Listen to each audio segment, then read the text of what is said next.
Losing time, I'm fading fast. I just wanna make it last. Try to let go of the past. I close my eyes, embrace the blast. Sleepless nights and headache stack. Restlessness to hell and back. What's my purpose, what do I grab? A slippery surface, a heart attack. And sometimes you just gotta believe there's something that'll give you relief.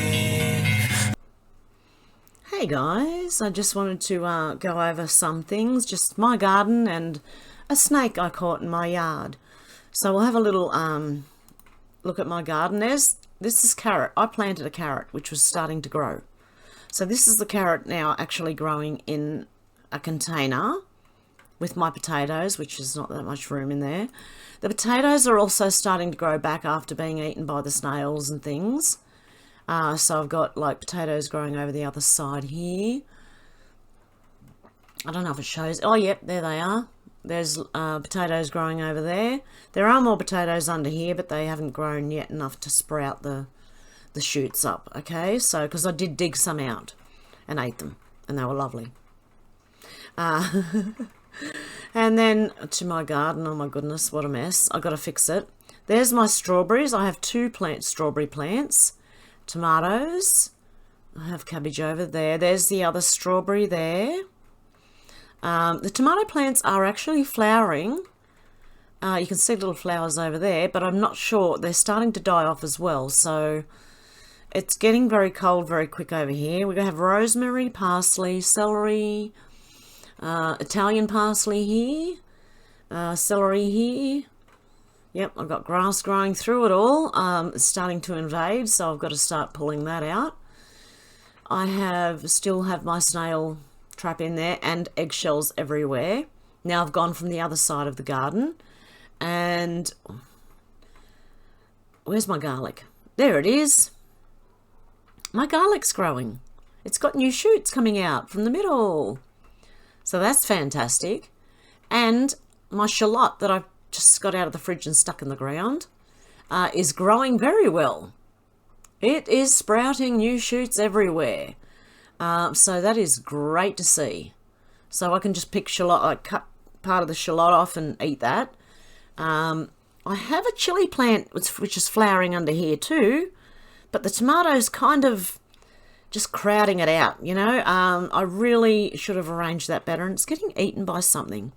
It has leaf curl, which means there's a bug in there curled up in the leaf. As you can see, the eggshells are everywhere. I still have, believe it or not, a couple of broccoli plants. I didn't eat them all. There's a few, but there's not that many. So I still have some broccoli happening. And then we have all the cabbages, and this is a celery which is flowering, which means I'm going to be able to get seeds off this celery plant. So yeah, hopefully that just keeps growing. These are the cabbages, and amongst them we've got celery as well. I think that's all I've got.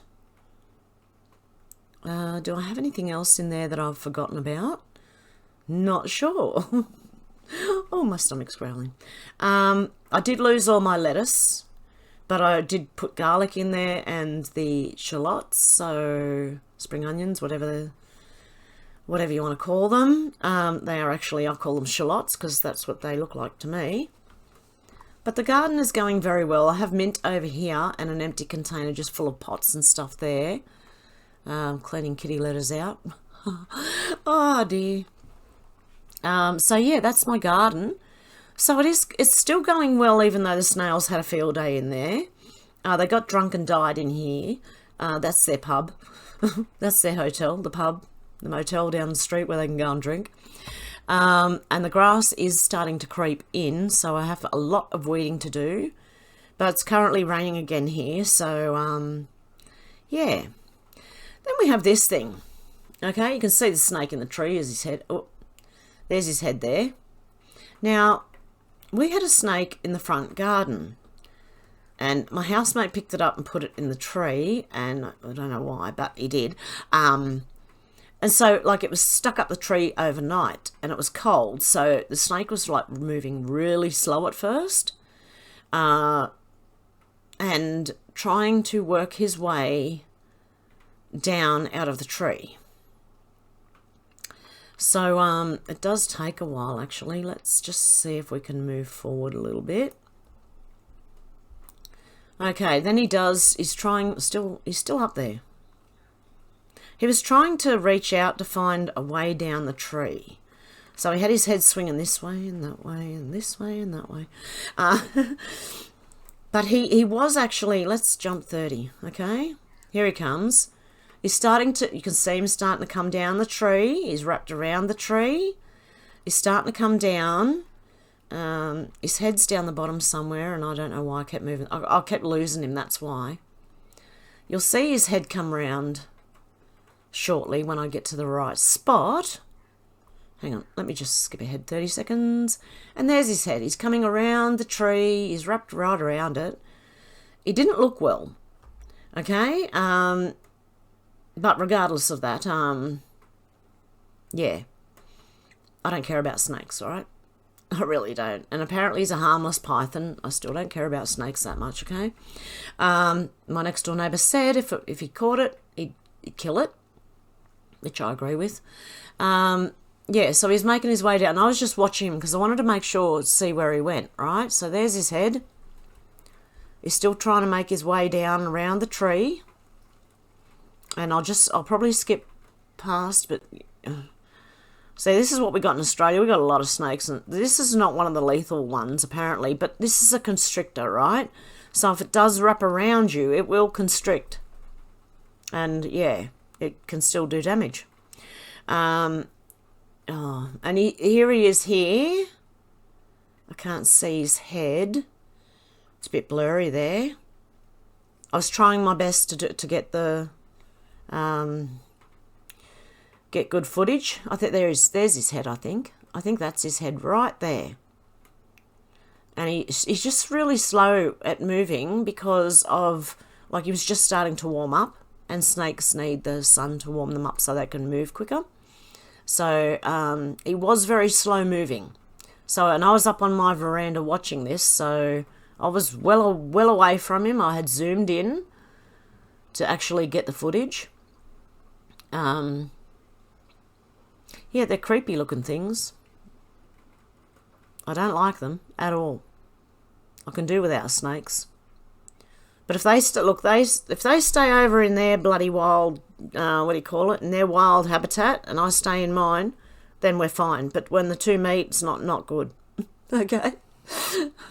I don't want to meet any of these things. Okay. While he's trying to work his way around the tree, yep, okay. He's starting to get further and further down. He had to keep stopping and pulling his head back up. Where are we? Let's see. Here we go. Watch him in action, curling around the tree, trying to get down. His tail is wrapped up here, hanging on. And he's getting closer to the bottom of the tree. And I do have to say, I was getting a little nervous, but like, I'm not going to freak out over a snake. We've got heaps of them. I've had a brown snake in my yard, which is very deadly, and my cat was playing with it, and I was freaking out, and I threw cat food at them both, trying to distract the snake and my kitty cat, although I probably shouldn't have done that. My cat had a handle on the snake, okay, she didn't get injured. She was playing with it. I just didn't like it. So here he's still working out how to try and get down off the tree. Let's see. But I'm amazed at how they hang on, how they move. It was interesting to watch. Because although we do have snakes here, I seen one last summer, and this is the one I seen this summer. They might have been around, but other than that, I really haven't seen many of them.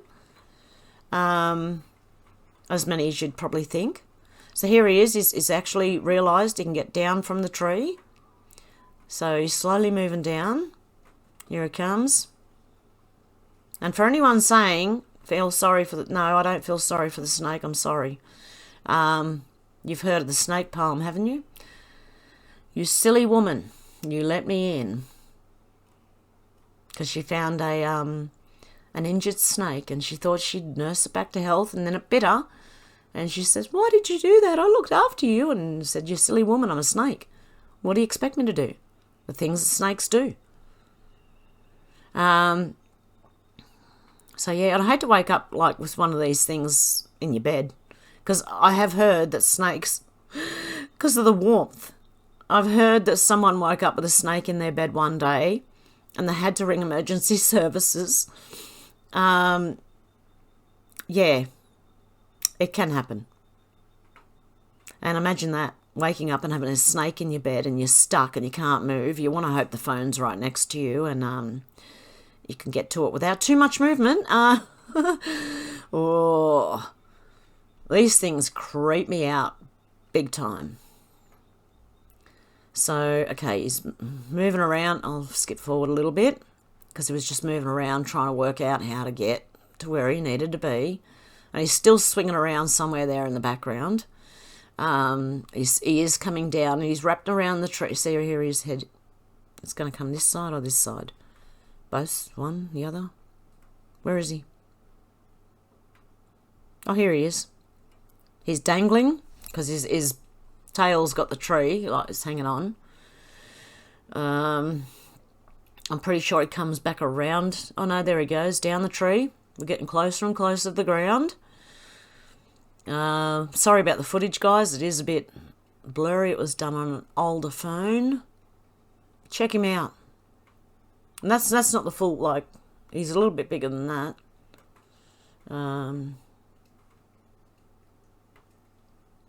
He was still trying to work out how to get down.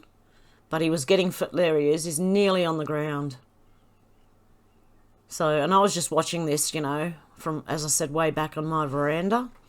It was zoomed in. But I did walk down. I walked down on the grass and followed him to make sure that he went somewhere else. And then he did a big U-turn, apparently, and came back through the back of the yard. This is the front yard at the moment that we're watching. So he apparently did go round and come back through the backyard and into our next-door neighbour's house. So let's just watch as he makes his way to the ground. You snake. Oh, by the way, I got an email from YouTube saying that, I don't know, what was it? Something disturbing I'm doing. I'm disturbing them. Oh, apparently. Let me see if I can find it while we're watching the snake, and then you can, here we go. The YouTube Community Outreach Team regularly reaches out to users who may not otherwise get an opportunity to share their thoughts with us. We're reaching out to you because members of the community were concerned about some of the comments you've posted on YouTube. We'd like to hear about your experience, so I did. I gave it to them. So, possibility that I might get kicked off YouTube soon. Again. But it's discrimination. There you go. It's discrimination. There you go. That's how big he is. He or she, don't care. It's about 1.5 meters, 2 meters long. And he was moving slow, as I said, because he was warming up. It was early afternoon, but there've been cold days here, so he wasn't moving really quickly or anything. But, then up further, we have some birds that got interested in him too. So we'll skip ahead a bit. How far? There we are. Magpies. They were squawking and they were swooping the snake. They obviously have babies in trees nearby. But yeah, he was blended. Look how well they, you know, just move through the grass. And I believe he was going towards some of the birds, but then the birds would just fly up and land somewhere else. But now he's going in between the two. There's two, one on this side, one on that side. He's keeping his eyes open. Just trying to catch the part where the birds are swooping him too. And honestly, I do not feel sorry for this thing. I love animals, but I'm not going to feel sorry for a snake. No, thank you. So, and believe me, people here in Australia are trying to make you feel sorry for snakes and things. No, I don't care, sorry. I am an animal lover, but not a reptile.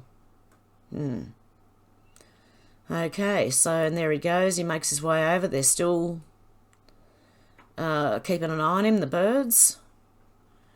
He did make his way right over. He went into there's bush next door, but there are houses over there as well. He had to make it through my double block yet first. So the birds were watching him. There's not much really else to say here, guys. Yeah. Just caught him moving. Just caught him and thought I'd video him. So there he blends in well with the underbrush there. And the magpies were still going, like they're still watching him. So they must have, I believe they've got eggs around somewhere, or they wouldn't have been so, or babies, or they wouldn't have been so, yeah, so onto him, I think. Because they do look worried. And there have been babies since then, new babies that have come up, so I do believe that's what they were protecting. We've got any more? Yep, he's going through the second part of my property now. Yeah, it gets harder and harder to see as he goes over, so see how far. See, he blends in really well, and if you weren't looking, you just might think it was like a stick or something, unless you see it moving. So yeah, you've kind of got to be careful in the garden here, because they're not the only, like these ones that won't actually. Well, if they give you a bite, it'll still be nasty, but it's not as deadly as like a brown snake or anything like that, or a yellow belly black snake or anything. Yeah. Oh, this is. Oh, yeah. He's just heading towards. Sorry, the second part of my yard. It took him ages to get there. And there he is in the grass. So you can't really see them. So if you didn't know and he wasn't moving, you'd probably think he was just one of these, like a stick or part of the branch or something, you know. I won't go too much further into it, guys, because, yeah, it's just a snake crossing the grass, really. Pretty boring, really, unless you're me, and yeah. You watch snakes and things like that moving across the yard. So there you go, guys. Anyway, I'm probably going to leave it around there. He did make his way over into the next door neighbour's house. It's about here. They've got bushland down the bottom. So he did make it over there. But then he came back around the other side of the house. So, and he went next door under their house. So that's when the guy said, look, if I come across it, I'm going to kill it because I don't like snakes. And I pretty much agree with him. So why not? Anyway, guys, I'll be live on YouTube. Tomorrow it's scheduled. Our clocks went back an hour, so we're later than normal again. This puts me out, all this time change, and I don't like when the clocks go back and forward constantly. It's like always keeping you on edge. But anyway, okay. You can let me know what you think of this, and I'll see you for the live tomorrow in just under 24 hours. Hope to see you there. Okay, guys, have a good morning, afternoon, or evening, wherever you are, and I'll talk to you soon. Bye.